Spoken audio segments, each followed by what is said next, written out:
Black CEO told to sit in economy minutes later. She grounds the entire flight. Hello everyone. Before we begin today's video, I need your help. We've noticed that the channel is losing traction, and subscribing is one of the best ways you can help us. It's quick, free, and allows us to continue bringing you great content. Your support means everything. Let's keep this channel growing collectively. Where are you watching from? Drop your city or country in the comments below. Thank you very much. Now let's get back to the story. Ma'am, this seat is for business class passengers only. The words slice through the soft hum of the cabin, sharp and clear as a seatbelt buckle snapping shut. Row 1A. First class. Light spilled through the oval window, painting the aisle in gold. A woman in a mint green suit sat still, one hand resting on her handbag, the other tracing the rim of her glass. The flight attendant leaned closer, voice tightening. I'm going to have to ask you to move to economy. Heads turned. Passengers froze mid-swipe on their phones. The captain, passing by the curtain, stopped and frowned, arms crossed, authority shadowing his silence. The woman didn't flinch. She just looked up slowly and said, "You really want to do this?" The attendant's polite smile fractured. "I'm afraid that seat is reserved for a corporate partner. Perhaps there's been a mistake." "No," the woman replied. "There's no mistake." Her tone was soft, almost kind, the kind that unsettles more than anger ever could. From somewhere behind, a man whispered, "Probably an upgrade gone wrong." Another chuckled. "Some people always try their luck." The laughter spread thin, nervous, pretending not to be cruel. The flight attendant straightened her scarf. "Ma'am, please cooperate before I call security." The woman finally moved just her hand, lifting her glass to the light. Champagne shimmered like patience about to break. "You're right," she said quietly. "Let's keep things professional." In Rabley, her name was Amara Lewis, though no one here knew it. Not yet. To them, she was just another passenger who didn't belong in the front of the plane. But there was something about her stillness, the way she didn't plead, didn't argue, that shifted the air around her. Even the hum of the engine seemed to hold its breath. Before we continue, where are you watching from? Drop your city or country in the comments below. And if you believe in dignity and justice, hit like and subscribe. These stories spark change, and we're glad you're here. Now, back to Amara. The flight attendant sighed, exasperated. "Security will have to assist you, ma'am." "Then call them," Amara said. 3 words. Measured and final.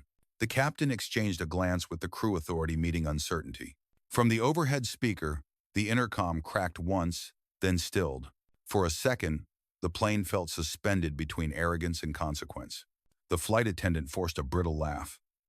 "You don't understand how this works."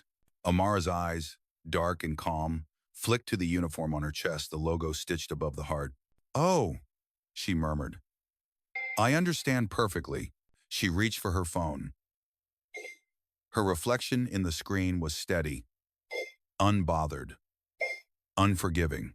Somewhere deep in the cockpit, a red indicator light blinked, unnoticed, yet inevitable. Because this wasn't just a misunderstanding. This was the beginning of a correction. And in less than 10 minutes, everyone on that plane, including the ones who laughed, would learn what happens when you try to move the wrong woman to economy. The laughter that followed her refusal didn't last long. It trembled, faltered, and died somewhere above the hum of the turbines.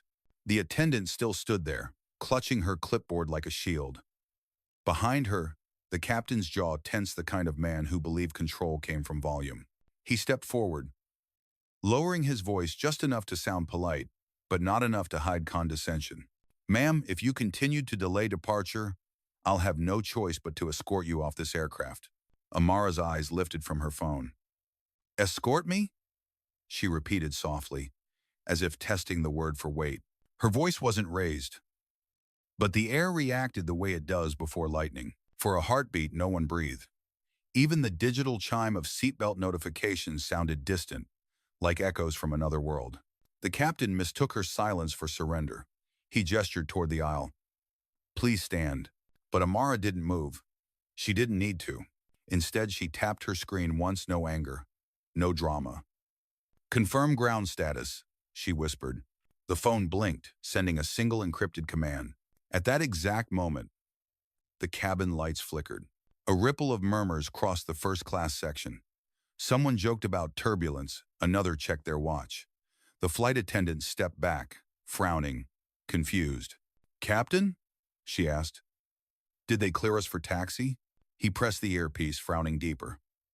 "Stand by. They're holding us for a systems check." Amara's gaze stayed fixed out the window, watching the tarmac crew slow to a stop. One by one, service vehicles around the aircraft paused, headlights frozen in place. Inside, tension coiled like invisible wire. The passengers shifted in their seats, restless but cautious, instinctively sensing a hierarchy they didn't understand. The flight attendant tried again. "Ma'am, are you sure you're in the right seat?" Amara turned her head just slightly. "I'm exactly where I'm supposed to be." It wasn't a declaration. It was a verdict. The captain's radio crackled, his composure slipping. "Tower says wait. They just received a notice from Sky Shield Aerospace, holding all departures until further review." The attendant blinked. "Sky Shield? Isn't that the tech company that—" "Yes," the captain cut in. "They provide our navigation systems. By think they'll mean." Now the silence returned, heavy, electric. Every eye in the cabin turned back to the woman in green. Her phone screen dimmed, reflecting her calm face. From behind, a businessman whispered, "Wait, she works for them?" Someone else answered, "No, she runs them." The revelation moved through the aisle like pressure before a storm. Amara finally placed her phone on the tray, folded her hands, and said quietly, "Perhaps now we can talk about respect. Dup nida. Self. Sign. D.S. and..." The captain's mouth opened, then closed. The attendant's breath came fast, shallow. The passengers, moments ago spectators, now sat as witnesses. Outside, the crew trucks retreated. The ground lights turned amber, a signal of suspension. The entire flight was on hold. Amara leaned back, gaze steady, voice low enough for only the two of them to hear. "You told me to move to economy," she said. "Now the entire aircraft can't move at all." She smiled, not out of spite, but symmetry. Because sometimes justice doesn't roar. It grounds. The cabin was frozen in an uneasy quiet, the kind that makes every small sound feel amplified. A sigh. A cough. The subtle click of Amara's nails against the glass of her phone. The aircraft hadn't moved in nearly 10 minutes, yet it felt like gravity itself had shifted away from authority and uniform and toward the woman who hadn't raised her voice once. The captain excused himself, muttering something about contacting operations. The attendant followed him, heels sharp on the floor, leaving Amara alone with the silence she now commanded. Through the window, a line of vehicles blinked in a nervous procession, baggage carts, maintenance trucks, crew vans, all waiting for a clearance that would never come until she decided it would. No one knew who she really was. Not the attendant who had mistaken elegance for entitlement. Not the passengers now whispering like children caught in a secret. And certainly not the pilot who was about to learn what corporate oversight really meant. Because Amara Lewis wasn't simply a first-class passenger, she was the founder and CEO of Sky Shield Aerospace, the company that designed and maintained this airline's entire fleet management system, from the engines to the satellites guiding their routes. She hadn't meant to use that power tonight. But disrespect has a way of unlocking memory. Her grandmother's voice flickered through her mind, the one that raised her on the south side of Atlanta, working double shifts, cleaning offices she would one day own. "Keep your dignity, baby. Even if they make you clean their floors, do it like you own the building." That line had built her empire. It had carried her through MIT at 19, NASA contracts at 26, and a $2, 4B government acquisition deal before she turned 40. Now, at 42, she quietly controlled the very skies that once refused to seat her. The captain returned, trying for composure, but missing it entirely. "Ma'am, I've just been informed that there's been a systems audit triggered. Our flight is temporarily grounded for verification." He hesitated, swallowing hard. "Apparently it was ordered by your company." Amara looked up, unhurried. "I know." The attendant's eyes widened. You work for them?" "I built them." The words didn't echo. They landed. You could feel the weight in every breath that followed. A businessman across the aisle adjusted his tie, suddenly aware of his own silence earlier. The couple who had laughed before now stared at their drinks, faces flushed with quiet guilt. Amara didn't look at them. Her focus stayed on the small reflection in the window, her own eyes, calm as the night sky beyond the glass. "Captain," she said softly, "you'll receive a call from corporate in a moment. When you do, please remember I never asked for this. I only asked for respect." He nodded, jaw tight. The kind of nod that comes from someone realizing the uniform doesn't protect you from accountability. As he stepped away, her phone vibrated. A message flashed on screen. "Protocol confirmed. Flight 739 grounded. Awaiting your instruction." She exhaled slowly. "Stand by," she typed back. The engines hummed low, restless, like animals sensing a storm. Around her, no one spoke. The entire cabin was learning something most people never do, that true power doesn't need to announce itself. It simply waits. And when the world crosses the line, it corrects the altitude. 15 minutes had passed since the first flicker of the lights, but to everyone inside that cabin, it felt longer. The air conditioning hummed with a chill that didn't come from the vents. It came from her silence. Amara hadn't moved. Her hands were still folded neatly on her lap. Phone, face down, screen black. Around her, conversations that once buzzed with entitlement now whispered like confessionals. No one dared speak above a breath. At the front of the plane, the captain emerged again. His composure was cracked, not shattered, but fractured enough for everyone to see it. He wasn't walking like a man in command anymore. He was walking like a man walking toward judgment. He stopped beside her row, cleared his throat, and lowered his voice. "Miss Lewis, I've just gotten off the phone with headquarters. It seems," he hesitated, choosing words like landmines, "there's been a misunderstanding." End quote. Amara didn't look up. "Is that what they're calling it now?" He swallowed. "Ma'am, I want to extend my personal apology on behalf of the crew. We didn't realize that I could read, that I bought this ticket, or that I own the technology holding this plane in the air." The question wasn't loud, but it cut like cabin pressure collapsing. He lowered his head. "There's no excuse. 1,000. Behind him, the flight attendant stood stiff, her face pale under the cabin lights. Her hands twisted the edge of her scarf like it could undo the moment. Amara turned to her, voice calm but precise. "When you looked at me, you didn't see a passenger. You saw a mistake that needed correcting. Tell me why." "It is another side that is another dawn. And it is like Psalm. It is not God. And it is not of the wise. Conscious is not of the person om. It is not of the psalm. Is not of the joggle. Is not a batter. Is not of the gone. Is not of the batter. Is not of the batter. Is not of the psalm. Is not of the psalm." The attendant stammered. I didn't mean." "You did," Amara interrupted softly. "That's the part people never admit. You meant every word until you realized who I am. Then suddenly, it's a misunderstanding." No one dared move. Even the hum of the engines felt like it was listening. Amara leaned forward, her tone almost gentle. "What you fail to see is that it's never about comfort. It's about assumption. You assumed I didn't belong here. You assumed power always looks like you." The woman's lips trembled. "I'm sorry." "I'm not asking for sorry," Amara replied. "I'm asking for awareness. Before we continue, where are you watching from? Drop your city or country in the comments below. And if you believe in dignity and justice, hit like and subscribe. These stories spark change, and we're glad you're here."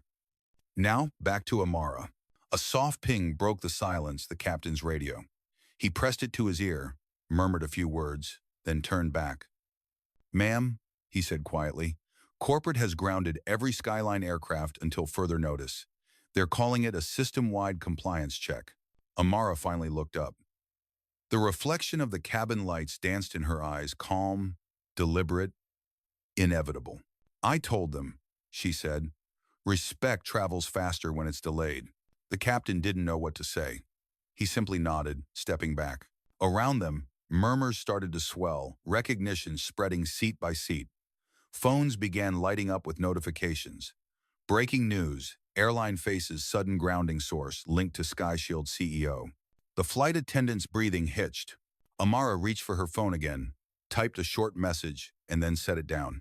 Outside, ground control vehicles encircled the aircraft like silent witnesses. Engines cooled, lights dimmed. Inside, Amara's voice was the only thing that felt steady. Lesson complete, she said softly. Now, we land in truth before we ever leave the ground. And as the cabin lights steadied, no one doubted she wasn't just a passenger anymore. She was gravity itself. The airport lights shimmered beyond the window, long lines of gold and white, slicing through the night mist. The plane hadn't moved an inch, yet everyone inside could feel the invisible shift. Authority had changed hands. Amara sat motionless, phone in hand, the soft glow of the screen washing her face in a cold halo. The captain lingered near the galley, whispering into his headset. The attendant had retreated 2 rows back, her posture smaller now, her confidence gone. No one spoke above a whisper. No one dared. On the surface, it looked like a technical delay. But somewhere beneath the concrete and steel, in the data centers humming beneath SkyShield's headquarters, a cascade of commands had begun to move. Every plane in the airline's global fleet had entered compliance lockdown. Engines powered down. Boarding halted. Gates froze mid-operation. The first tweet hit the internet within minutes. Breaking. Nationwide delay after SkyShield initiates audit on major carrier systems. CEO Amara Lewis, reportedly on one of the affected flights. Amara's screen vibrated as reports, multiplied journalists guessing, executives panicking, the airline's PR team scrambling for words that could sound like control. But control was no longer theirs. A man across the aisle, the same one who'd laughed earlier, now leaned forward. "Ma'am," he stammered, is this because of what happened?" Amara didn't turn to him. Her voice was quiet, deliberate. "No, this is because of what always happens." She opened her corporate dashboard, fingers gliding across encrypted screens. Lines of code, transaction logs, aircraft IDs.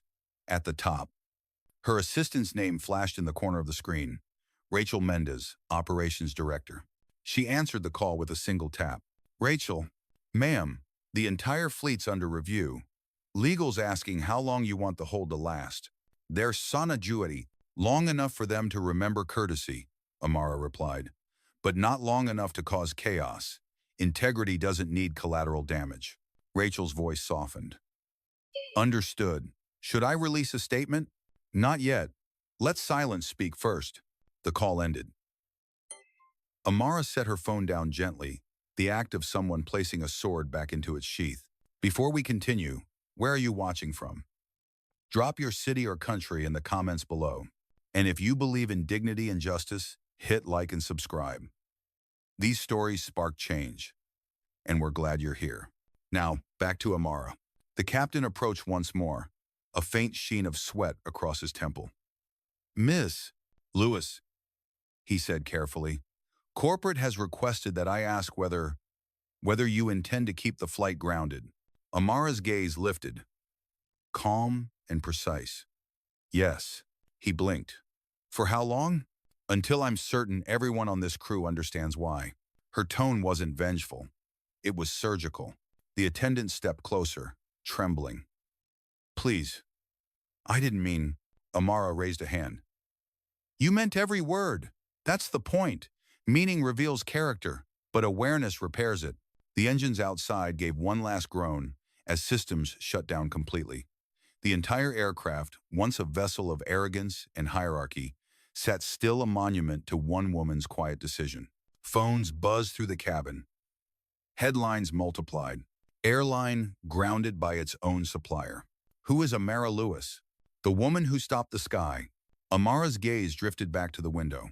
Beyond the glass, the runway lights pulsed like a heartbeat. She exhaled slowly, a faint smile tracing her lips, not of satisfaction, but of inevitability. "Cancel everything," she whispered. And somewhere in the control tower, an operator received an alert. "All Skyline flights grounded, pending CEO authorization." Above the silence of the cabin, the passengers heard it, the quiet hum of justice taking shape. It didn't roar. It simply ruled. At 9:43 p.m., the first reports began to break across the news cycle. Over 200 flights delayed after system audit, triggered by SkyShield Aerospace. By 9:47, major networks were calling it the Sky Freeze. But inside Flight 739, the woman who started it all sat quietly in Seat 1A, sipping what was left of her champagne. The world was panicking. She was not. The captain stood near the cockpit door, headset pressed tight, his voice low and apologetic. "Yes, sir. She's on board." "Yes, that Miss Lewis." "No, I didn't know." He paused, listening, eyes darting toward her. "Understood." When he turned back, his expression had changed, the arrogance gone, replaced by an awareness that looked a lot like fear. He approached slowly, hat in hand. "Miss Lewis," he began, voice careful. "Corporate has authorized a full apology on behalf of the airline. They'd like to issue a press statement immediately." Amara didn't look up. "Do they want to apologize?" she asked. "Or just survive the headlines?" He hesitated. "Probably both." Amara smiled faintly. "Then let them sweat a little longer." The flight attendant, still pale, stepped forward. "Miss Lewis, please, if you'd let me explain." Amara lifted her eyes. "Explain what? That respect comes with a uniform? That your tone changes based on the seat number printed on a ticket?" Tears welled in the woman's eyes. "I didn't realize who you were. It was long was miserable. And that," Amara said softly, "is the problem." The attendant's lip trembled. The words she wanted to say, "I'm sorry," died before they reached her mouth. Before we continue, where are you watching from? Drop your city or country in the comments below. And if you believe in dignity and justice, hit like and subscribe. These stories spark change. Now, back to Amara. The captain's radio crackled again. "Captain Moore," a voice said, tense and formal. "HQ requests confirmation that Miss Lewis is safe and comfortable. The CEO's office is monitoring the situation personally." Amara raised an eyebrow. "The CEO's office?" she murmured. "That would be mine." And another got her saw Lagarde. The captain froze, realizing what she'd just said wasn't metaphor. It was literal. The attendant gasped. "You're..." Amara nodded. "Yes. I'm the CEO of SkyShield Aerospace, the company that built the system you're flying." Her tone was calm, almost kind. "And tonight, I'm using that system to teach you that dignity is not optional." The cabin fell completely silent. No engine noise. No chatter. Just the low hum of power being reclaimed. On the screens above, the flight tracker flickered, every destination replaced by a single message. "Operational hold pending review." Phones lit up in every row. Passengers scrolled, stunned. A young woman near the back whispered, "She really did it. In my life." A businessman muttered, "You don't ground a fleet without pulling half the planet's strings." Amara didn't react. She had nothing to prove. The proof was already in the air, or rather in its sudden absence. She leaned back in her seat, voice steady. "The sky belongs to no one, but respect belongs to everyone. Tonight, they'll remember both." Outside, the engines quieted to a stop. Inside, the weight of silence became scripture. Somewhere down the runway, the airport lights blinked twice, a signal from the tower, acknowledging the order. Flight 739 had officially joined history's longest pause. And in that pause, something unspoken shifted. It wasn't just an aircraft that had been grounded. It was arrogance itself. By the time the terminal clock struck 10, the story had become impossible to contain. CNN called it a corporate power play. BBC described it as a quiet revolution at 30,000 feet. But the internet, the court of public truth, gave it a simpler name. Number grounded by grace. Clips from inside the aircraft were already flooding social media. A passenger's shaky phone video caught the moment the captain bowed slightly toward Amara. Another showed the attendant standing pale and silent as Amara looked out the window, unmoved. The comment sections burned with awe. She didn't yell. She didn't threaten. She just stopped the sky. That's not revenge, that's restoration. Power doesn't shout. It simply reminds. Inside Flight 739, the passengers could feel it, the strange collective understanding that they were no longer stuck on a delayed plane. They were witnesses to a reckoning. Amara's phone buzzed. Rachel Mendez, her operations director, was calling again. "Ma'am, global coverage has gone live. Skyline's board is requesting an emergency meeting. Their CEO wants to reach you directly." Amara's voice was calm, unhurried. "Tell him to wait. Tell him to wait." Rachel hesitated. "They're begging for a resolution before the markets open." "That's the problem," Amara said quietly. "They care more about markets than manners." She ended the call. The phone rested on the tray table still, glowing faintly, like a judge's gavel after the verdict. Before we continue, where are you watching from? Drop your city or country in the comments below. And if you believe in dignity and justice, hit like and subscribe. Now, back to Amara. The attendant finally spoke again, her voice trembling. "Miss Lewis, please. I've been in this job 15 years. I've never meant to offend anyone." Amara turned, eyes soft but unwavering. A hush swept through the cabin. The words weren't angry, they were surgical, delivered with the precision of someone who'd spent her life learning that silence could cut deeper than shouting. She leaned back, her tone quieter. "When I built Sky Shield, I promised myself one thing, that our technology would make flights safer for everyone. But it seems I forgot. Safety isn't just in the air. It's in how we treat the people who share it with us." The attendant nodded, tears streaking her cheeks. Amara didn't gloat. She didn't smile. She simply looked away, not out of dismissal, but closure. Outside, the runway shimmered with blue taxi lights. The tower's speakers crackled, voices trading coded messages about audit protocols. The city skyline glittered in the distance, unaware it had just witnessed a moment that would rewrite the conversation about power, class, and color, all from a single seat on a plane. Her phone buzzed again. A new message appeared. "Federal Aviation Board acknowledges Sky Shield audit. Awaiting CEO direction. 47D, CEO, DOCEO 17. She stared at it for a long moment. Then, finally, "Release." Across the country, lights began to move again. Jets lifted into the air. Departure boards flickered from red to green.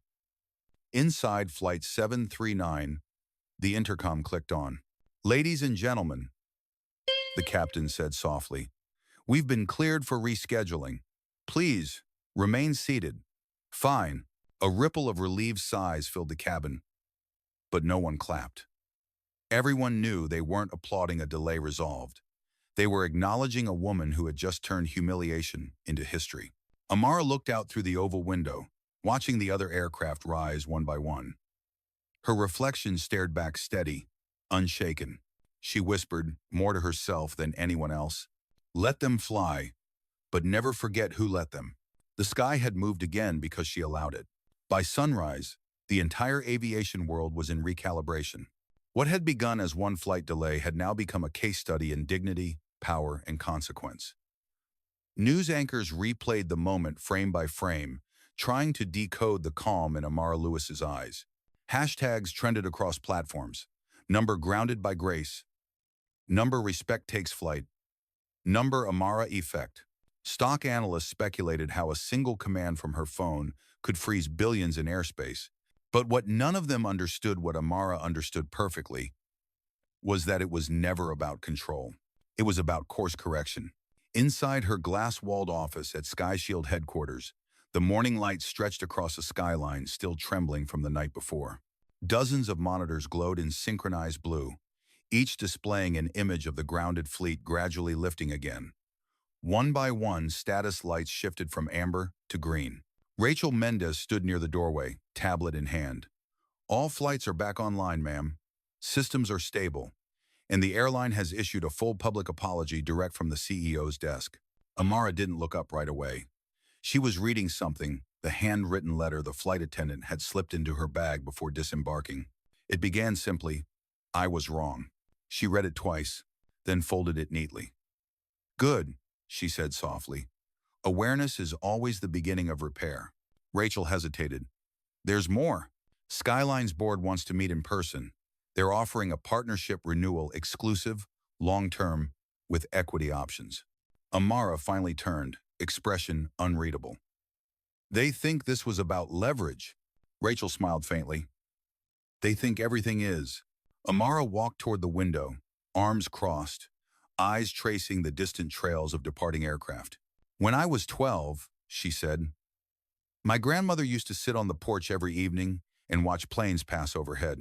She'd point and say, one day, baby, you'll be inside one of those. She never imagined I'd be the reason they moved at all. Silence settled between them, not the heavy kind, but the thoughtful one. Schedule the meeting, Amara said finally, and prepare the press response. I don't want this to be remembered as an act of punishment. I want it remembered as an act of precision. Rachel nodded. Understood. One more thing, donations. You mentioned a foundation? Yes. Amara's voice softened. Transfer all penalty fees and compensation from Skyline to the Amara Lewis Foundation for Women in Aviation. Every cent. Call it Project Altitude. Rachel smiled. That's poetic. It's symmetry, Amara replied. When arrogance falls, opportunity should rise. Before we continue, where are you watching from? Drop your city or country in the comments below. And if you believe in dignity and justice, hit like and subscribe. These stories spark change, and we're glad you're here. Now, back to Amara. A knock at the door. The Skyline CEO himself, Robert Kane, entered with his PR director trailing behind. His expensive smile was cracked at the edges. Miss Lewis, he began, voice rehearsed. I want to personally apologize for the unacceptable behavior on that flight. It doesn't reflect our company values. Amara gestured for him to sit. Then perhaps it's time your values start reflecting the people you serve. He shifted uncomfortably. We'd like to make things right in official alliance. Your systems are indispensable to us. And re443 eyes, that's a flattering way to describe dependency, she said. But I'm not here for control, I'm here for culture. He blinked. Culture? Yes. You can't retrofit respect into policy. It has to fly on its own. Robert exhaled. You realize your decision cost us billions overnight. She tilted her head. Then it cost exactly what it was worth. The PR director tried to intervene. Miss Lewis, if we could perhaps spin this as a collaboration? Amara cut in gently. No need to spin truth. Let it stand upright. It is he was not of Bez. Her assistant entered quietly, placing a document on the table. An official agreement transferring a percentage of Skyline's future profits into scholarship programs for minority women in aerospace engineering. Robert looked down, then back at her. You're serious. I don't bluff, Amara said. I build. I build.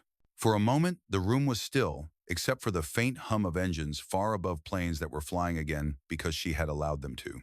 Robert finally extended a hand. Then, let's rebuild properly. Amara shook it firm, brief, final.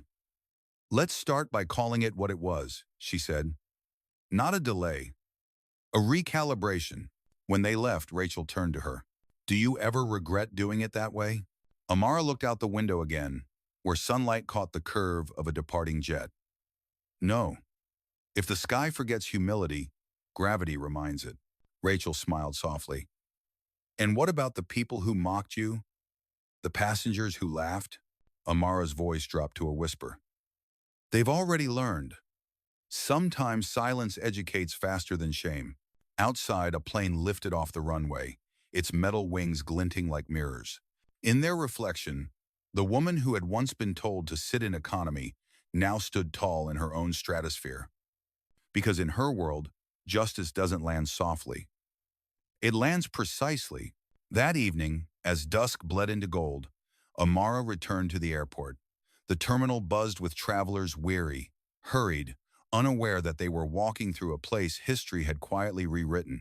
From the glass wall near Gate 47, she watched a Skyline jet lift into the air. The engines roared, but to her, it sounded like balance restored, not broken. Her reflection merged with the plane's silhouette. For the first time in hours, she smiled. Behind her, a little girl tugged at her mother's sleeve, pointing at the window. Mom, that's the lady from the news. Amara turned, crouched down, and smiled gently. Do you like airplanes? The girl nodded shyly. I want to build one someday. And be their batting. Are hot of gonna gably down. 7 anybody. 7 downest any Newbridge bide. The batter saw wers. Bows ron any waited. 7 down any 7 any bon. And the batters a saw were done. Any saw worders. Amara reached into her bag, pulled out a small silver pin shaped like a wing, and handed it to her. Then promise me something, she said softly. When you build it, make sure everyone gets a seat. The girl grinned, clutching the pin like a secret. Before we continue, where are you watching from? Drop your city or country in the comments below. And if you believe in dignity and justice, hit like and subscribe. These stories spark change, and we're glad you're here.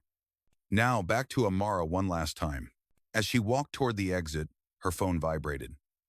A notification from Skyline. All systems fully operational. Audit complete. Respect protocol initiated fleet-wide.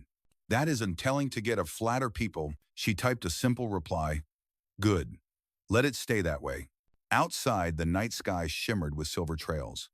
Dozens of flights carving light through darkness, proof that order could return without forgetting its lesson.